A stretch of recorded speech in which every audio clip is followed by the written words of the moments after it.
We are taking a short break from our Bible series to discuss logical fallacies. Last week we went over 6, and today we're covering 6 more.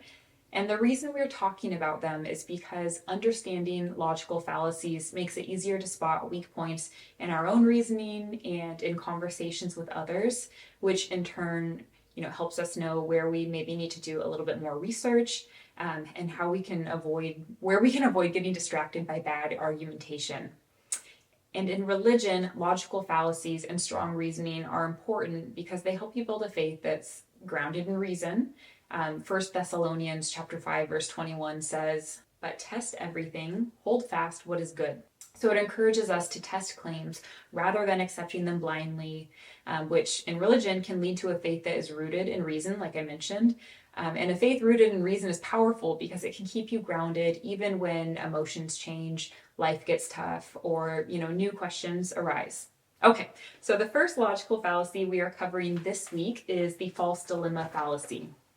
And the false dilemma fallacy has become one of my favorites, not because I like it, I really don't, but because I hear it all the time. So it gets really easy to spot. And this is when someone presents a limited set of options, whether 2 or more, while ignoring other reasonable alternatives. For example, someone might say, "Oh, if you don't have kids, you're selfish." Here the false dilemma is applying that there are only 2 choices: having kids and being selfless, or not having kids and being selfish. But in reality, we know that there's plenty of other possibilities, right? You could be selfless without kids, or you could be selfish with kids. So in the context of religion, you might hear some false dilemmas like, if God is all loving and all powerful, he wouldn't allow suffering. Here, it's not considering other possibilities, like God might have really good reason to allow suffering. Or another one could be, if you don't believe what I believe, you're not intelligent. And it's usually not said that bluntly, of course, but you can feel it in how other people talk about different beliefs and opinions. If you aren't sure, just go ahead and confirm that in the YouTube comments. But it, of course, ignores that diverse views can come through thoughtful reasoning, personal experiences, different values, and a number of other things that just have nothing to do with intelligence. So, false dilemmas can lead to unfair judgments by trying to force people, or even God, into overly simplistic categories. They ignore nuance and alternative perspectives, and they're not good. So in your conversations, you can avoid false dilemmas by presenting all relevant choices and recognizing that things are often more complex than a simple this or that rationale. Okay, so I want to move on to the next one, which is the complex question fallacy. And this is also sometimes known as a loaded question. And it's when someone phrases a question in a way that assumes the truth of a prior, unproven, or disputed statement.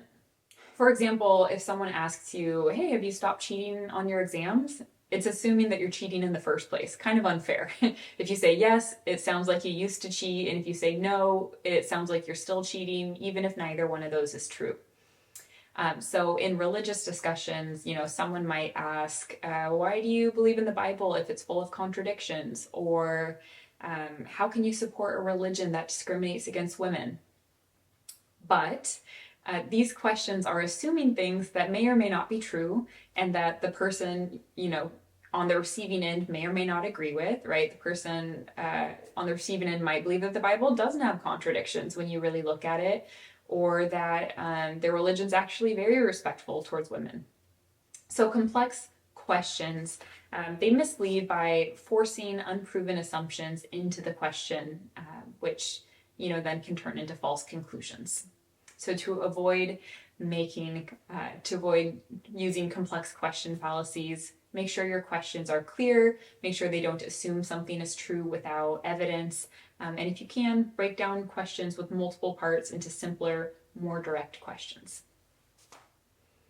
Okay, so next up is the slippery slope fallacy, and this happens when someone argues that one action will inevitably lead to something else, and usually something extreme or negative, even though there's no proof that it will.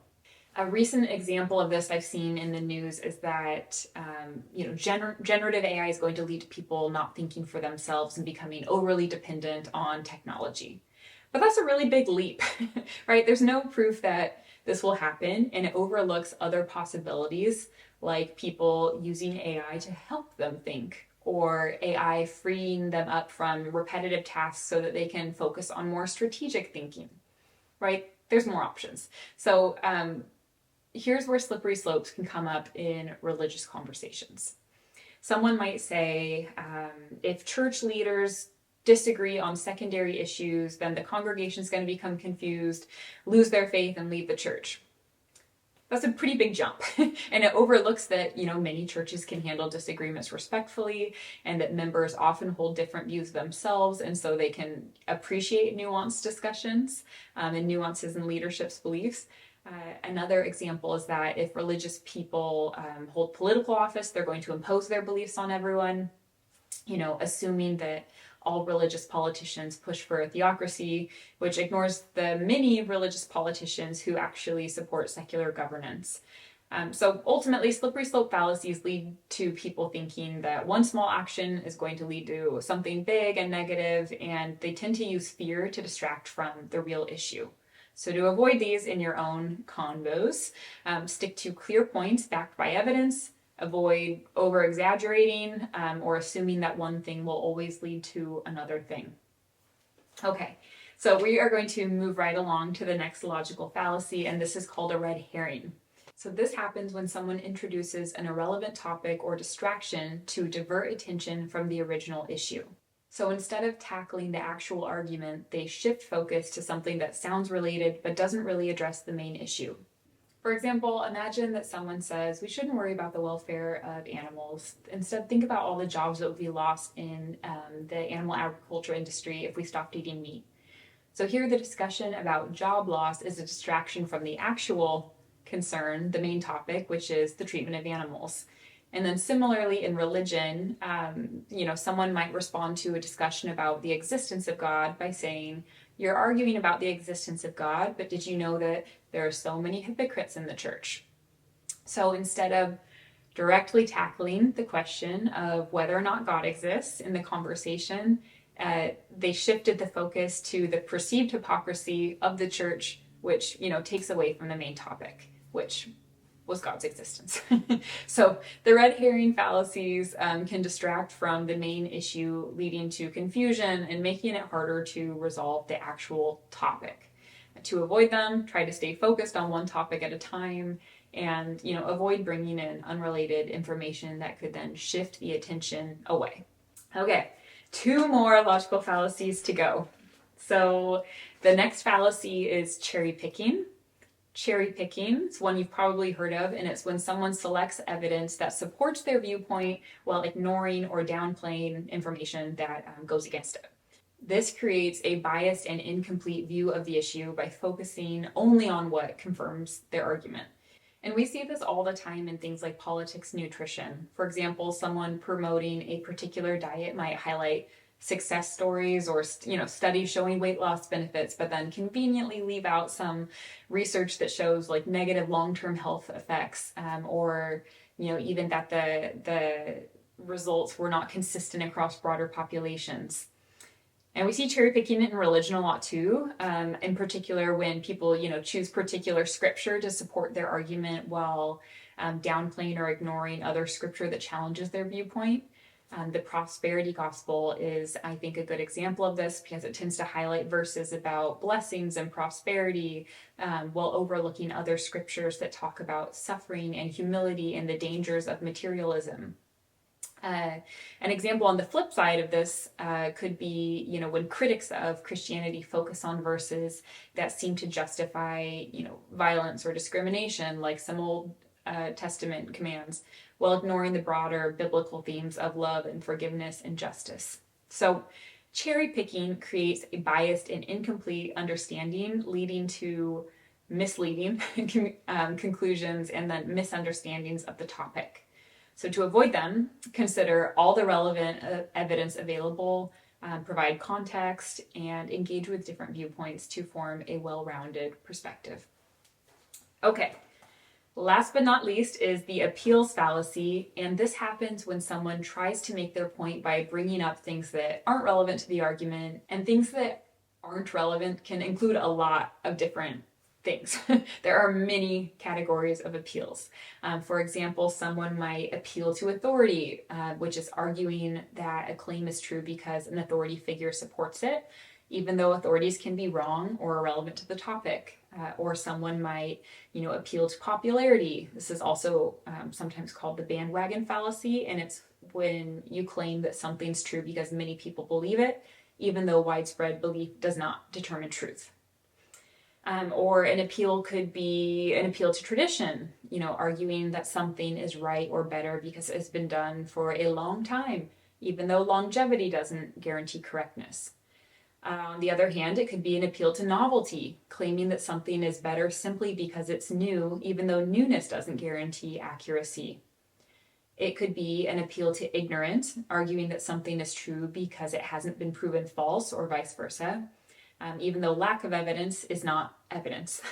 Or it could be an appeal to emotion, which is when someone uses emotions like fear or pity or guilt to persuade instead of providing logical reasons, even though emotions don't determine truth.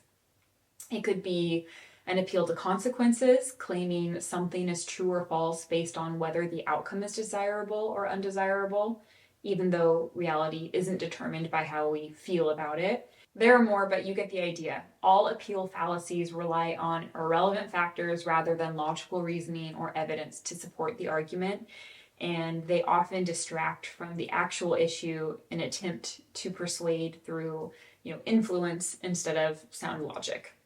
In religion, you might hear arguments like, well, I'm fine without God, so he must not be real, which is an appeal to emotion. Or Albert Einstein believed in some form of God, so there must be a divine being, which is an appeal to authority. Or Christianity is declining in the West, so it must not be true, which is an appeal to popularity. Or Christianity is growing in the East, so there must be something to it, which is another appeal to popularity, just in the opposite direction. So hopefully even just from those two examples, you can see it doesn't quite work. None of these serve as objective evidence.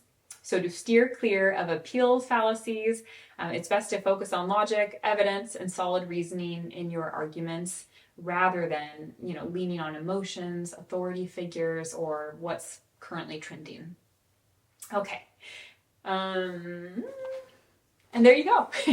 You now have 6 more logical fallacies under your belt, so I hope they help you think more clearly, have better conversations, and just continue to root your faith in reason. If you have any questions about these fallacies or topics related to Christianity and apologetics, please leave them in the comments and I will respond there or in a future video. Also, let me know if you enjoyed content about logical fallacies, and then we can revisit them, in the future video. There's many more that we could cover.